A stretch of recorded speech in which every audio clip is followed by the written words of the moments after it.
+2 റിസൾട്ടൊക്കെ വന്ന് വീട്ടിൽ വെറുതെ കുത്തിയിരിക്കില്ല. അങ്ങനെ രാവിലെ എണീച്ച് ഇവരോട് ചാറ്റയും പറഞ്ഞാണ് ഇന്നത്തെ ദിവസത്തിന്റെ തുടക്കം. ലൈഫിൽ കുറെ സ്ട്രെസ്സും തിരക്കുകളും ഉണ്ടാവും. ബട്ട് ഇവരെ കൂടി ഉണ്ടാകുമ്പോൾ അതൊക്കെ നമ്മൾ താനെ മറന്നോളൂ. സത്യം പറഞ്ഞാലേ we have A long history together. സ്കൂളിൽ നിന്ന് തുടങ്ങിയ ഫ്രണ്ട്ഷിപ്പ്, ലഞ്ച് ബോക്സ് തൊട്ട് ഇപ്പൊ നമ്മുടെ ലൈഫിലെ ബിഗ്ഗസ്റ്റ് പ്രോബ്ലം വരെ ഷെയർ ആക്കാം. ചിരിയും കളിയും ഒന്ന് കാണണം. അതൊക്കെ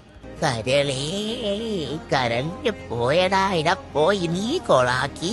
ഇന്ന് ഞാൻ അവർക്ക് വേണ്ടി നല്ല ഫുഡൊക്കെ തയ്യാറാക്കി. ഞാനെന്ന് പറയുമ്പോൾ ഇമ്മ അങ്ങനെ ചൂട് ബിരിയാണി ഒക്കെ കഴിച്ചത് നമ്മൾ ജസ്റ്റ് പുറത്തേക്ക് ഇറങ്ങി for clicking some random photo. അങ്ങനെ എന്റെ വീട്ടിന് നേരെ ഓപ്പോസിറ്റുള്ള ഈ മഞ്ഞച്ചെടി നിൽക്കുന്നതുണ്ടോ, ഇവിടെ നിന്നാണ് നമ്മൾ ഫോട്ടോ എടുക്കാൻ എന്നുള്ളൊരു പ്ലാൻ ഉണ്ടായത്. ഞാൻ ഉണ്ടായത് മാത്രമല്ല എടുക്കുകയും ചെയ്തു. ഈ ചെടിയുടെ ഓണർ നമ്മൾ തലയിൽ പൂവൊക്കെ വെക്കുന്ന കണ്ടിട്ട് ഇവളുടെ അടുത്ത് റോസാപ്പ് വേണമെന്ന് ചോദിച്ചതേ ഓർമ്മയുള്ളൂ. അവള് ആ തന്നേന്ന് പറഞ്ഞു. അങ്ങനെ ആ ഏച്ചി സ്വന്തം ചെടിയിൽ നിന്ന് റോസാപ്പ് പറിച്ച് ഇവളുടെ കയ്യിൽ കൊടുത്തു. റോസാപ്പ് കിട്ടിയെന്ന് പറഞ്ഞ പറ്റില്ല, അതും വാങ്ങി ഇങ്ങോട്ടേക്ക് വന്നു. പിന്നെ പറയണ്ടാലോ, എല്ലാരും മണപ്പിച്ചു നോക്കി. അത്ര തന്നെ. ആ റോസാപ്പിന് അങ്ങനെ വെറുതെ വിടാൻ തോന്നില്ല. സോ കുറച്ച് ഫോട്ടോസും വീഡിയോസും ഒക്കെ എടുത്തു. എത്ര വലിയ ആളായാലും ഈ ചിരിയൊന്നും മായാനേ പാടില്ല. This is my home and these people are my comfort zone. ഇത് അവർക്ക് വേണ്ടിയുള്ള വീഡിയോ ആണ്. Thank you for everything.